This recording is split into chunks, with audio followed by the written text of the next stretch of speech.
So I was watching this program this morning, and it's about AI art, you know. And AI art's been something that's been around for a minute. It's been happening. People have, you know. But for people like myself, art isn't the learning of the craft is 90% of the benefit of being in art. The journey for me to be an artist has changed me mentally, spiritually, on so many levels. You know, people think, you know, why don't I care too much about music? It's not that I don't care about music, I love music. It's just not a big enough expression. And it's a different type of environment to the one that you're in as an artist.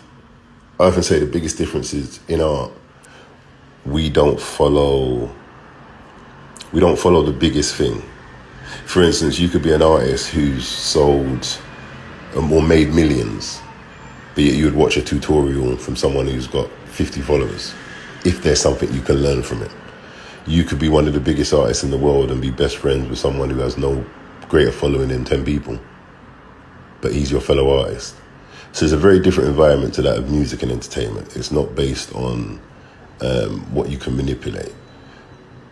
With the introduction of AI art over the last 5 years, it very much is starting to become that.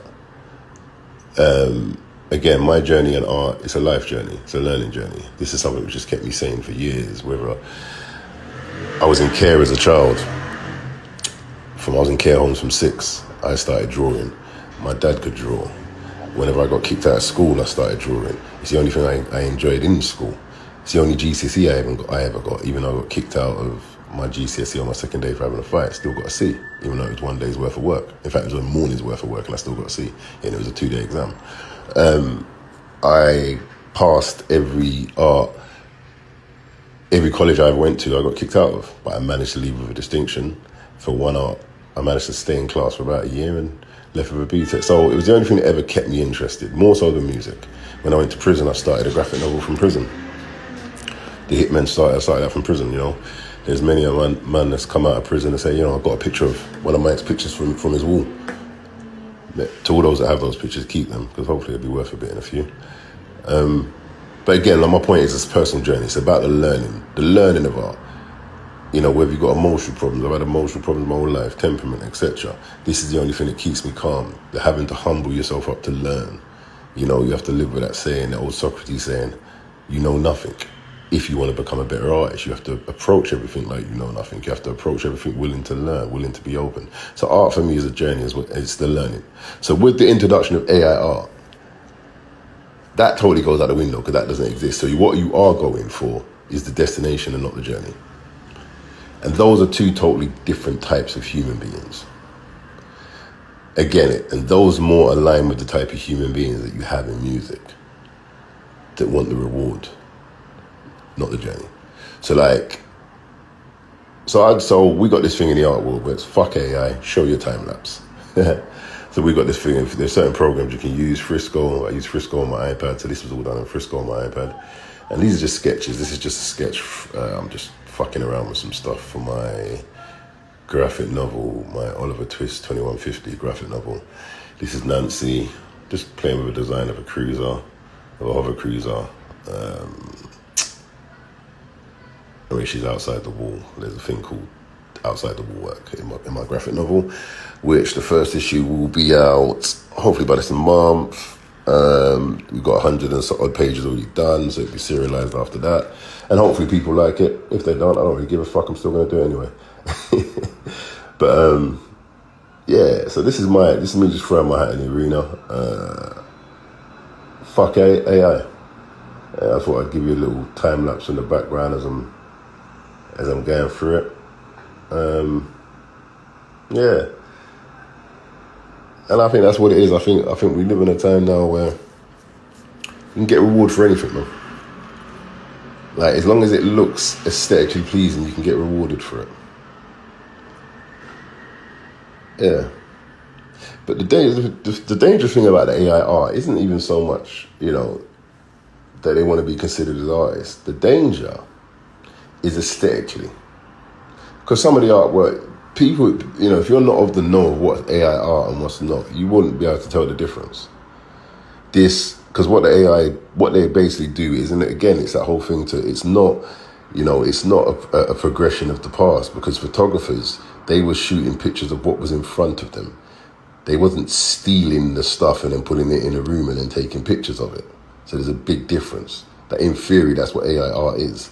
It's a bunch of theft.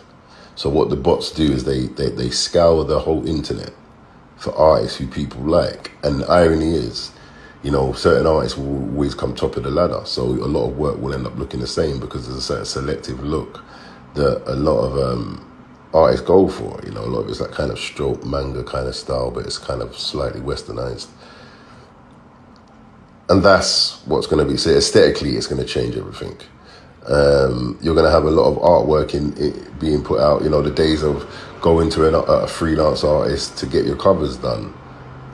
Big companies won't be participating in that. So the bigger companies, the computer game companies, all that still remains as it is. Talent begets talent. But your everyday person, the everyday business, the smaller end, they're going to be the ones who are going to be using AI generated images. So it's going to get even more difficult if you're not a branded or if you're not an established artist to get out of there, to get seen or get known because of this. So I'm kind of doing this now, just, so the art world, I can throw my hat in the arena from now because I'm new to the art world, I'm new to the comic world, I'm new to the graphic novels. It's a new environment to me. I've got to spend a good few years running around doing the comic cons and doing the festivals and doing all that shit now for the next couple of years. So I'm throwing my hat in the arena for now and letting that environment know that I'm not one of those. These are my time lapses. These are my sketches. Like it, loathe it, hate it. Here's my work.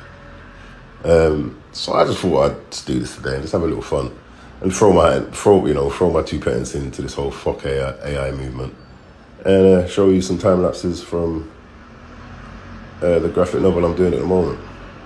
Like I said, this is Nancy on her bike.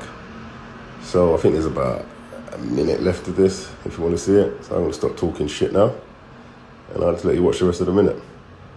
Love. Look out go to www.gocarts for fine art, virtual galleries, merchandise. The shop's not ready yet, but the shop will be ready. Just waiting on some manufacturing bits to come back. Some Angry Mike verse. We've got the gallery freestyles coming, where basically we've got the gallery space and we're just shooting freestyles in there. We got Life as Art show. We've shot a few of those where I'm just talking to people via the big phone. So there's a few things going on this year, but again, stay tuned. It's all love. It's always love. Watch the end of this. See you around.